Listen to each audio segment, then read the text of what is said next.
y cómo. En cambio, ¿qué pasa en nuestro caso? Pues que nosotros tenemos muchas células y se reparten el trabajo. Entonces, tenemos las células de la boca, que tenemos ahí un montón de tipos. Hay unas células que secretan saliva. ¿Para qué sirve la saliva? Pues para que podamos masticar mejor los alimentos y hacerlos cada vez trocitos más pequeños. También tenemos otras células que son las que hacen los dientes. Entonces, los dientes nos permiten machacar todas esas estructuras. Entonces, ya tenemos dos tipos celulares especializados, las que hacen la saliva y las que hacen los dientes. Luego hay otras que hacen la lengua, luego hay un montón. Y eso solo es en la boca, porque luego aquí hay otros tipos de células que están en la faringe, que están en el esófago, que se encargan de empujar el alimento para que llegue al estómago, donde hay otro tipo de células que están especializadas en digerir todas las cosas, ¿no? Y así podríamos ir siguiendo. La diferencia clave es lo que pone aquí abajo en azul, ¿no? Que aquí una sola célula tiene que hacer todas las funciones vitales de un ser vivo y aquí todas las células hacen esas funciones, pero están muy especializadas en hacer una parte concreta del trabajo, cada una, ¿vale? Trabajan en equipo. Entonces, me voy a centrar sobre todo, como he dicho antes, en los seres pluricelulares a partir de ahora, ¿vale? Así que ya sabéis, bueno, más o menos os habrán ido explicando pues que los seres pluricelulares pues hay muchos tipos, ¿no? Tenemos plantas de diferentes tipos, animales que pueden ser mamíferos, reptiles, insectos, hay de un montón de tipos, pero todos esos son seres pluricelulares. Todos los que podemos ver a simple vista con el ojo serían seres pluricelulares. Y normalmente los que son una sola célula, como la célula es muy pequeñita, la única opción que tenemos de verla es a través de un microscopio. Pero los que vemos nosotros y nosotros mismos, como seres humanos, somos seres vivos pluricelulares, que tenemos muchas células y que cada una está especialmente enfocada a hacer un trabajo concreto, ¿vale? ¿Cuáles son los tres reinos principales que hay dentro de los seres vivos pluricelulares que tienen muchas células? Pues tenemos los animales, que aquí estaríamos nosotros también incluidos dentro de los animales. También tenemos luego, por otro lado, las plantas y un reino que la mayoría de veces se olvida, pero que no es algo que no es un animal y no es una planta. Y en muchos libros no aparecen, pero son los hongos. Que los hongos parece que son setas, que parece que son parecidas a las plantas, pero no son exactamente el mismo tipo de ser vivo. Son bastante diferentes en cuanto a cómo se organizan y en cuanto a cómo son sus células. Lo que pasa es que normalmente se estudian solo los animales y las plantas porque, digamos, que es lo más sencillo y lo más visual. Y los hongos es otro reino también pluricelular, ¿vale? Que no está dentro de las plantas. Es una cosa aparte, ¿no? Entonces ahora hay que ver cómo se organizan, porque al final tú ves un conejo y ves aquí estas hojas de una planta y no se parecen en nada, ¿no? ¿Cómo es posible, ¿no? ¿Cómo se están organizando las células, que de normal son bastante similares, para darle estructuras tan diferentes, ¿no? Como una planta y un conejo, que no se parecen en nada. Entonces aquí está en inglés, pero bueno, más o menos se entiende bastante bien con el español, ahora lo explico un poco más yo. Eh, Aquí, como veis, un ratón, por ejemplo, tiene un tipo de célula animal. Si os fijáis en todas, hay un circulito naranja que está en el centro, que es el núcleo, ese es igual en todos los casos. También los tres tipos de seres vivos que os estoy mencionando, pluricelulares, tienen mitocondrias, ¿vale? Que está aquí escrito mitocondria. Tenemos esta de aquí en las plantas y tenemos también en los hongos. Eh, ¿Cuál es entonces la principal diferencia que hay en cada uno? Pues las células animales solo tienen, además, bueno, digamos que el resto de orgánulos que hay dentro de la célula son parecidos, si os fijáis, más o menos los puntitos, los colores naranjas, todos tienen más o menos la misma estructura y la diferencia está en la membrana celular que tienen los animales, que en el caso de las plantas tienen membrana celular y además pared celular, son algo que les hace muy diferentes y lo que les hace sobre todo ser diferentes es esto, son los cloroplastos, que son estas cositas verdes de aquí, que son las encargadas de darle el color verde a las plantas, eso por un lado, que si os fijáis, ni los hongos ni los animales tienen cloroplastos, por eso ni los hongos ni los animales son verdes en general, ¿no? Porque el color principalmente se lo está dando esta estructura pequeñita de aquí que tiene la célula. Y, y en el caso de los hongos, pues eso, también tienen membrana celular, pero es algo diferente a la de los mamíferos, ¿no? Pero más o menos, si os fijáis, las células son parecidas, ¿no? Estas células son capaces de autoorganizarse y hacer cosas más grandes. es importante saber que los animales y las plantas son capaces de organizarse esas células en tejidos, que estos tejidos a su vez se organizan en órganos, que estos órganos a su vez se organizan en sistemas. Pero los hongos no pueden organizarse a tantos niveles y solo normalmente llegan hasta llegar a hacer tejidos, ¿vale? Pero nos vamos a centrar sobre todo en los del recuadro este de aquí que habéis visto, que son animales y plantas, porque son los que son capaces de organizarse sus células, ¿no? Especializarse, tener células policía, tener células bombero, tener células de un montón de tipos muy especializadas y llegan a hacer sistemas muy, muy, muy complejos, ¿vale? Los más complejos que existen. Entonces, ¿cómo se organizan? Pues aquí lo podéis ver, es bastante parecido en unos y en otros, pero las células de los animales se organizan formando tejidos, que al final son agrupaciones de células. Estos tejidos se agrupan entre ellos para formar un órgano que tiene una función específica, como puede ser el corazón. Después, este corazón se organiza con los vasos sanguíneos, lo que necesita y demás, para formar el sistema circulatorio del caballo, ¿no? Bombear la sangre a todas las partes del caballo. Y finalmente ya tenemos, cuando juntamos muchos sistemas, tenemos un organismo completo que es el caballo. En el caso de las plantas pasa parecido, ¿no? Tenemos las células de las plantas que se organizan formando los tejidos, pues que pueden ser del tallo o de la hoja o de, que puede ser cualquiera. Generaríamos el órgano completo, que en este caso sería la hoja, como podéis ver aquí, pues que tiene funciones propias, que se encarga de la respiración de la planta, de conseguir la energía de la planta, de transformar la luz del sol, como hemos dicho, en los nutrientes que necesita para crecer la planta. Después tendríamos un sistema que sería todas las hojas que tiene la planta, pero no, por ejemplo, sin contar las raíces, que sería otra cosa distinta, y ya el organismo que sería la planta completa, ¿no? Las hojas, el tallo y las raíces, ¿no? Todo el completo de las plantas. Así que me voy a centrar sobre todo ahora en los animales, ¿no? En los seres humanos, en los seres vivos animales, para explicar los siguientes niveles de organización. Por ejemplo, he decidido coger el músculo, ¿vale? Entonces, estos serían células musculares, lo que habéis visto antes, pero simplificado, con el circulito del medio que es el núcleo, que era lo que estaba antes en naranja, ¿vale? Entonces, cuando hay muchas células musculares que son muy parecidas, que todas quieren hacer la misma función, ¿cuál es la función de una célula muscular? Pues contraerse y estirarse, ¿no? Vosotros cuando corréis, cuando saltáis, cuando esto, pues al final son muchas células musculares que han decidido que, oye, si queremos ser más fuertes, nos tenemos que agrupar.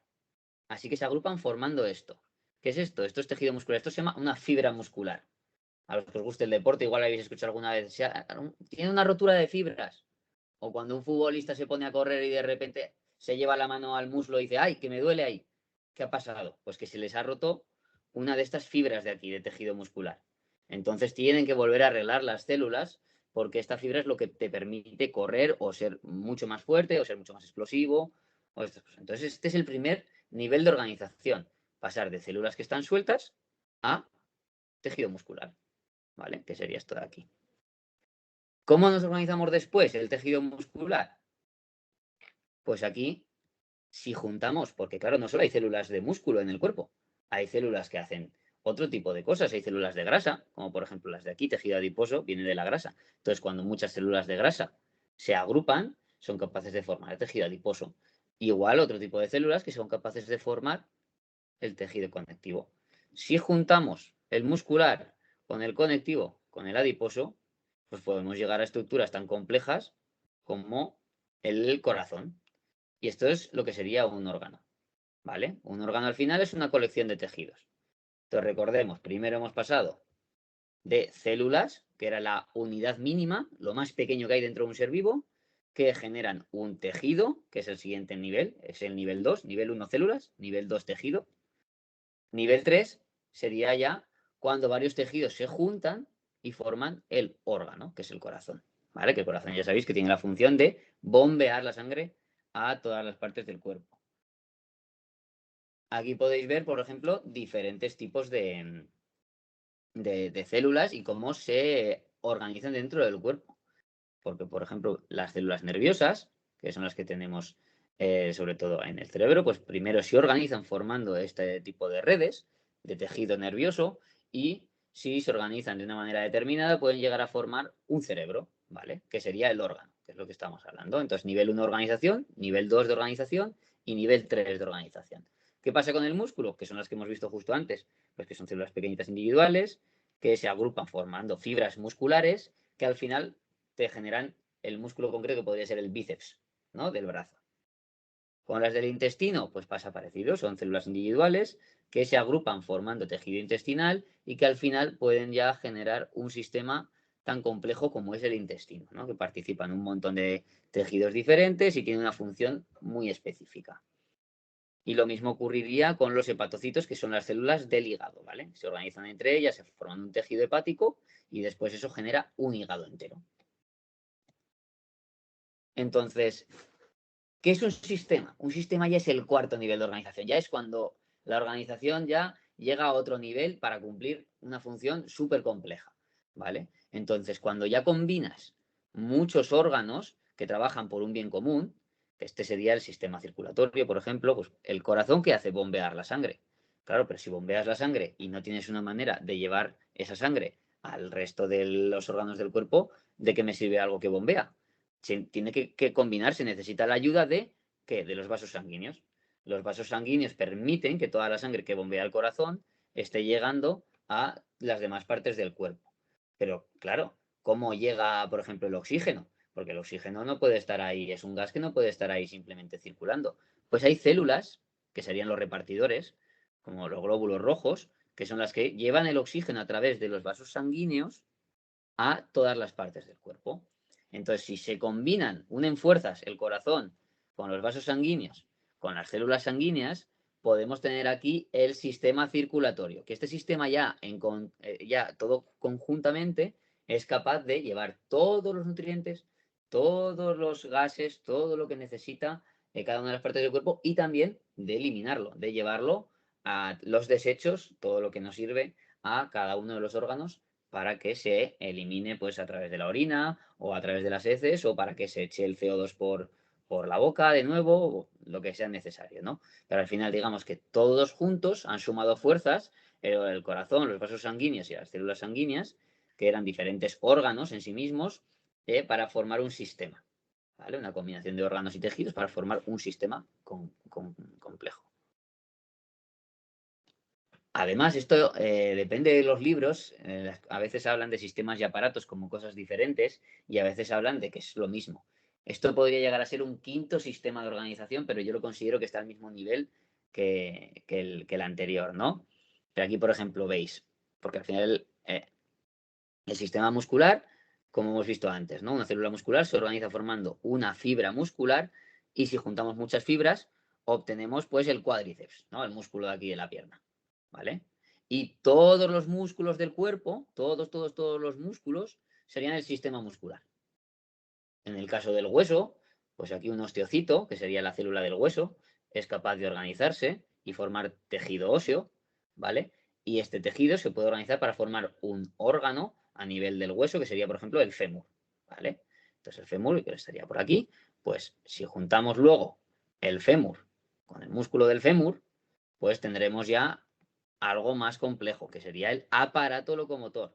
Del sistema muscular más el sistema esquelético, tienes el aparato locomotor. ¿Qué es el aparato locomotor? Pues el aparato locomotor es lo que nos permite movernos, porque no es solo los músculos, porque los músculos son los que hacen la fuerza, pero necesitas una estructura física, algo rígido, ¿no? Que es lo que se mueve, que son los huesos. ¿Solo los huesos nos moveríamos? No, estaríamos quietos. Pero claro, si no hay huesos, no podríamos tampoco, no tendrían, los músculos no tendrían de qué tirar, porque al final un músculo lo que hace es tirar de un hueso para que tú puedas mover la pierna. Los músculos solo tiran, pero no tienen estructura física rígida que permita que nos desplacemos, que nos movamos por un lado, por otro, así. Entonces, la combinación del sistema esquelético, todos los huesos del cuerpo humano, con la combinación del sistema muscular, todos los músculos del cuerpo humano, generan el aparato locomotor. Aunque ya os digo que en muchos sitios, incluso igual vuestros profesores, o depende del libro que estéis usando, aparato y sistema es prácticamente parecido. Entonces, dentro del cuerpo humano, sistemas o aparatos que pueda haber, pues dentro del aparato locomotor ya hemos visto que está el sistema muscular y el sistema óseo o esquelético, ¿no? Y luego también están el respiratorio, el digestivo. Al final son células que se han ido juntando, haciendo cada una un tipo de trabajo para, digamos, realizar una función concreta, ¿no? Porque al final somos seres ya muy complejos, ¿no? Y, por ejemplo, como estáis viendo aquí en el GIF, ahí va, pues tenemos diferentes sistemas, como puede ser el circulatorio, donde el corazón, que hemos visto antes, va empujando la sangre que va por los vasos sanguíneos a todas las partes del cuerpo. En el caso del respiratorio, entra el aire, los pulmones son los que filtran ese aire. En el digestivo hay un montón de componentes distintos. Lo que habéis visto, las células que mastican, las que vienen aquí y hacen la digestión, y después aquí es donde se absorben los nutrientes de verdad y se elimina lo que no, que esto sería el aparato excretor. También tenemos sistema nervioso, que lo compondrían todas las neuronas, que son las que forman los nervios, tanto el cerebro como las que tenemos en la mano, porque eso nos permite sentir, como las que tenemos en diferentes partes del cuerpo, el sistema endocrino, el sistema digestivo, el reproductor, al final, pues simplemente son células que se han especializado en hacer una función, como nosotros en la sociedad. Y la verdad es que igual lo que quería al final resumir de toda esta charla es un poco que hay diferentes niveles de organización de las células y quería que os quedarais con la idea de que hay células hay organismos o seres vivos que son unicelulares y que entonces una sola célula es la que realiza todo el trabajo, esa célula es la que come, esa célula es la que respira, esa célula es la que después se divide en dos, pero esa célula tiene la capacidad de realizar todas las funciones de un ser vivo. Y entonces no necesita agruparse con otras, vive sola, vive en comunidades, pero no se relaciona con otras, no necesita de otras células para hacer otras funciones diferentes. Ella lo hace todo, ¿vale? Entonces son seres mucho más simples, no pueden llegar a estructuras muy elaboradas porque simplemente ellos se autogestionan. Pero ¿qué pasa cuando estas células trabajan en equipo? Pues que podemos tener cosas como los hongos o las setas, que no tienen órganos, no llegan a tener órganos, pero sí que las células se han organizado en tejidos. Entonces, pues tienes un tejido que es la parte de aquí de la copa del hongo, tienes otro tejido que sería aquí el cuerpo cabelloso y tendrías luego el micelio, que no es raíz exactamente, pero el micelio que es lo que el hongo hace que se fije a la tierra y capte ciertos nutrientes, ¿no? Pero son diferentes organizaciones que son células y tejidos. Y por otro lado, dentro de los seres pluricelulares, tenemos los que son capaces de organizarse a un nivel mucho más alto, que las células forman tejidos, los tejidos forman órganos y los órganos forman sistemas y aparatos. Y aquí hay dos tipos, los animales, donde entraríamos nosotros también, y las plantas, por otro lado, ¿vale? Que también, pues lo mismo, son capaces de tener el órgano que sería la raíz, las hojas que sirven para respirar y los frutos que les sirven para reproducirse. Entonces tienen diferentes órganos y sistemas. Entonces, la pregunta que os hago aquí a la izquierda, ¿todas las células se organizan en tejidos, órganos y sistemas? No, no todas. Depende del ser vivo. Las células unicelulares no necesitan. Se quedan viviendo ellas solas y están felices así. En cambio, los organismos pluricelulares sí que se organizan y forman estructuras más complejas, como os hemos estado enseñando antes. Entonces, básicamente esta era la charla que os quería dar. Igual he ido muy rápido y igual es demasiada información o demasiada esto, pero simplemente quería daros las gracias por vuestra atención y ahora estoy abierto a cualquier tipo de pregunta que me queráis hacer. Vale, Marcos, te comentamos un poco, porque es algo que en tercero de primaria y cuarto no se trabaja tanto. Entonces nos has hecho una introducción bastante interesante Vale. de las células, que eso yo creo que les va a valer mucho para la feria que tengamos en febrero y conozcan mucho más sobre la célula. Además, pues bueno, como hemos grabado el vídeo, pues así ellos lo van a poder ver las veces que necesiten y sacar toda esta información que nos has comentado. Vale. Entonces, yo no sé si ahora hay alguien de tercero o de cuarto. Vamos a hacer que Irene anotes las preguntas y yo anoto las de tercero y para que no haya mucho revuelo y las podamos responder mejor, ¿vale? Vale. Chicos, ¿tenéis alguna pregunta? ¿Lucas? ¿No? ¿Ninguno? A ver, Alberto quiere preguntar en tercero. Alberto. ¿Cómo se crean los hongos? Pregunta Alberto. ¿Cómo se crean los hongos? A ver, pues es una buena pregunta, la verdad, porque es como el reino más diferente, ¿no? El de los hongos. Al final, no sé si se sigue compartiendo pantalla, ¿no? ¿Me estáis viendo la pantalla? Sí. Vale. Pues al final el hongo, en la parte de fuera, lo que se ve, la seta, ¿vale? La parte de aquí es donde tiene las esporas. Entonces, los hongos tienen una reproducción que es por esporas, que es como si células muy pequeñitas, que están todas aquí, de repente, ¡puf!, se sueltan y caen otra vez a la tierra y de ahí sale un nuevo hongo. Entonces, tienen, digamos, aquí, pero son ya células individuales que se dividen primero ellas, o sea, van haciendo diferentes divisiones y vuelven a generar otra vez el tejido. ¿Vale? Parten de células sueltas y generan el tejido complejo. Pero sí que es verdad que es una buena pregunta y que es bastante diferente lo de los hongos a lo que hacen las plantas y los animales. Ya aprovecho un momento, Marcos, Uh-huh. y comunico que cuando vamos a coger, por ejemplo, setas, no sé si alguno de vosotros habéis ido a comprar a coger setas por el monte, no podemos ir, con lo que nos acaba de decir Marcos, no podemos ir con bolsas de plástico, tenemos que ir con cestas de mimbre para que esas esporas que él nos acaba de decir vuelvan a caer al suelo, ¿no, Marcos? Eso es. ¿Vale? Entonces, esto que nos acaba de explicar de la reproducción de los hongos tiene sentido cuando vamos a coger, por ejemplo, setas al monte. Alberto tiene otra pregunta. Yo algunos días en mi chalet no encuentro setas cuando estoy sola y yo las pongo, pero no las meto en ningún saco. No sé si has escuchado.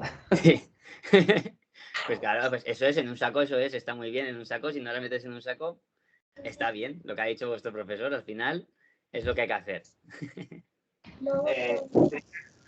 ¿Tenéis alguna pregunta más? Nosotros en cuarto sí que tenemos preguntas, Nacho. Vale. A ver. Mi micro. Mira. Pero si las células especializadas del mono y el mono salimos nosotros, entonces ¿cómo pasan las células especializadas del mono a la del humano? Ostras, es una pregunta difícil esa, ¿eh? Está muy bien. Vamos a ver. ¿Cómo empiezo yo esto? Digamos que aquí las células de los mamíferos, ¿no? Son todas muy parecidas. Pero dentro del ADN que está aquí dentro del núcleo, tiene la información para que esta célula se acabe transformando en un ratón, o en un mono, o en nosotros mismos. ¿Vale? Entonces, la información ya viene, ya está aquí dentro. Así que esta célula ya sabe, se tiene que organizar con las demás, pero va a formar la cola del mono o va a formar, pues yo qué sé, no forma cola y porque es de una célula de humano, ¿no? Tienen información diferente, son muy parecidas entre ellas y se organizan de manera muy parecida. Pero cada una va a ir hacia formar un ser vivo u otro. ¿Vale? Entonces, luego, mi pregunta es muy compleja porque luego está la evolución, que es una cosa que pasa aparte, ¿no? El mono, esas células que eran mono, el mono durante años y años y años y años va reproduciéndose, cambiando con él esto y al final cambia sus células. Pero después de muchísimos millones de años cambian la información que hay aquí. Porque ahora mismo tú tienes una información, tus padres dieron una información y entonces saliste tú. Y naciste tú y tienes la información que venía contenida de tus padres. Entonces, de dos monos viene la información aquí. Pero si eso pasa mucho tiempo, al final el mono puede acabar transformándose en algo más parecido a un humano, que es lo que pasó en la evolución. Porque pasó tanto tiempo que la información fue cambiando. Porque la información que hay aquí dentro va cambiando muy poquito a poco con el paso del tiempo y a lo largo de muchos millones de años puedes pasar de ser al principio, yo que sé, una célula individual, que es como empezamos todos, a un mono y que después del mono al humano. No sé si te he respondido bien la pregunta, porque era un poco complicada, ¿verdad? Que es muy buena pregunta, muy buena pregunta. Gracias, Diego. Chicos, ¿qué más preguntas tiene? Martín, ¿tenías una? Ven, Martín.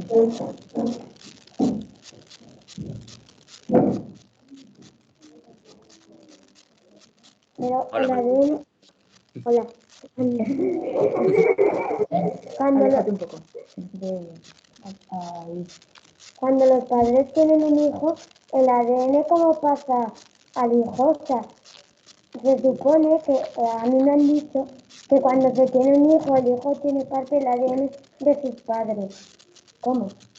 Muy bien, muy buena pregunta. Vamos a ver. Digamos que dentro de los sistemas que hay, que está explicando aquí, que había muchos, hay uno que es el reproductor. ¿Vale? Entonces ya os habrán explicado, supongo, igual están en ello, que hay un espermatozoide, ¿no? Y un óvulo, ¿no? Entonces el espermatozoide, que es lo que tiene el chico, el hombre, pues de alguna manera fecunda el óvulo y de ahí, digamos que hay mitad de la información la da el padre y la mitad de la información la da la madre. Y al final se genera la primera célula, que sería una célula así, después de que el espermatozoide se una con el óvulo, se genera una célula de este tipo. Y ya todas las que van a ser tuyas van a tener la información combinada de tu padre y de tu madre.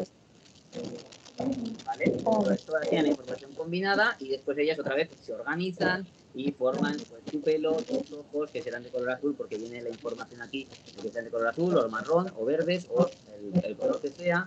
Y pues lo mismo, toda la información venía de tu padre y de tu madre, se ha combinado en una nueva célula, que es la que hace que seas tú, y esta es la que se especializa después dentro de tu cuerpo para hacer tus músculos, tu hígado, tu estómago, lo que haga falta, ¿vale? Pero la información venía y está contenida normalmente aquí en el núcleo de cada una de tus células, la información de tu padre y de tu madre. Vale. ¿Más ¿Lo has o menos te he entendido? respondido? Vale. ¿Alguna pregunta más? Lucía tiene una pregunta. Buenas preguntas, ¿eh? Joder. Sí, sí. Vamos a tope. ¿Por qué los hongos son venenosos? Perdón, no te he escuchado bien, ¿puedes repetir? Porque hay algunos hongos que son venenosos. Claro. Esto no tiene tanto que ver con cómo se organizan, es una pregunta interesante, porque no tiene tanto que ver con cómo se organizan los hongos, tiene que ver con que los hongos necesitan sobrevivir, ¿no? Entonces, para que no se los coman ciertos animales o para que no se... En ciertos sitios donde igual hay animales que comen muchos hongos, dicen, ostras, que si están aquí ahora mismo, que no nos dejan reproducirnos porque nos están todo el rato matando, pues claro, necesitamos desarrollar armas que nos permitan que no nos maten. Entonces, ¿qué hacen? Pues desarrollan armas que son pues veneno, por ejemplo. Y es una herramienta más, igual que el rinoceronte tiene un cuerno, pues el hongo pues, puede ser venenoso para evitar que en ciertas zonas pues haya un ataque desproporcionado de animales o de otros seres a por el hongo. ¿Vale? Y hay otros que son comestibles, pues porque después les interesa para esparcir las esporas o cada uno al final evoluciona hacia lo que más le interesa para poder tener ventaja. Lo que quieren es tener ventaja dentro del ambiente y reproducirse mucho más que el resto de seres vivos. Y unos hongos tienen veneno, pues porque para ellos era una ventaja. Y otros no, porque no les ha hecho falta. Vale. Buena pregunta, buena pregunta. Gracias, Lucía. ¿Alguna pregunta más? Sí, por aquí Sofía tiene la siguiente pregunta. ¿De qué está compuesto el ojo? El ojo. Claro, el ojo también pues tendría un montón de células diferentes. O sea, tendríamos que irnos aquí. Porque el ojo, por un lado, va a tener células nerviosas. Va a tener tejido nervioso, pero que no llega a formar cerebro. O sea, es una parte de tejido nervioso que tú necesitas para que la luz que viene, ¿no? De alguna manera se transmita después al cerebro. Pero habrá tejido nervioso. ¿Qué va a tener también el ojo? Pues como se mueve y demás, pues tendrá células musculares. ¿Va a tener intestinales? No, porque estas están en el intestino. ¿Va a tener del hígado? No, porque estas están en el hígado. Pero sí que es verdad que el ojo podría tener una combinación de tejido muscular, de tejido nervioso, de tejido fibrilar, que es lo que hace pues, la piel o todo este tipo de sistemas. Entonces, serían varios tejidos distintos, que podrían ser estos dos mayoritariamente y otros que no he puesto aquí porque hay muchísimos, pero más o menos una combinación de tejidos te daría el ojo, que es un órgano concreto. El ojo sería un órgano porque realiza una función específica, que es la de ver, ¿vale? Es una combinación de tejidos y tiene una función específica, que es la de ver. Más o menos te he respondido. Bueno, pues yo creo que ya no hay ninguna pregunta más. Vamos a darle un aplauso, pero para que no haya mucho ruido vamos a hacerlo como con las personas sordas que se hacen así, moviendo las manos. A ver, en cuarto. Os veo. ¿Vale? Muchas gracias. La tenemos por aquí. Creo que hay dos alumnos de cuarto que tienen una pregunta. Espera. Sí, estoy viendo, sí que ahí... ¿El qué? ¿Vas bien de tiempo? Sí, hasta las 10 estoy bien. Vale, pues paso un momento a cuarto, ¿vale? Vale. Dime. Hola. No tengas miedo, echa la pregunta ahí. Ah, bueno, estás aquí.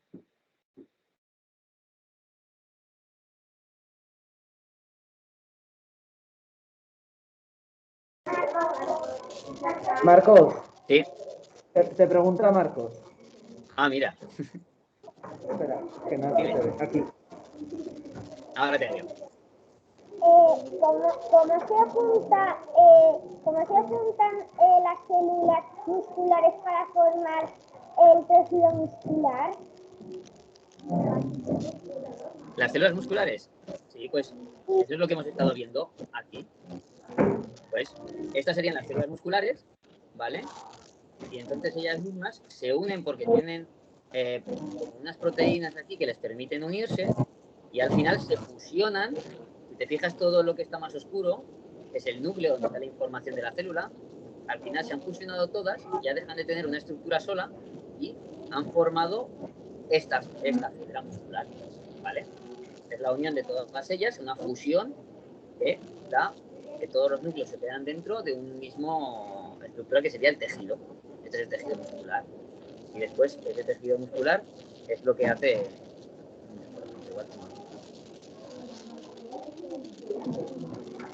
¿Ves? Esta sería una explicación más donde se ve toda la célula muscular ella sola, después se agrupa, generan unas cuantas y hacen el tejido muscular, que después este tejido muscular, si se agrupa con otros así parecidos, genera el músculo del bíceps y todo esto es lo que genera al final el sistema muscular.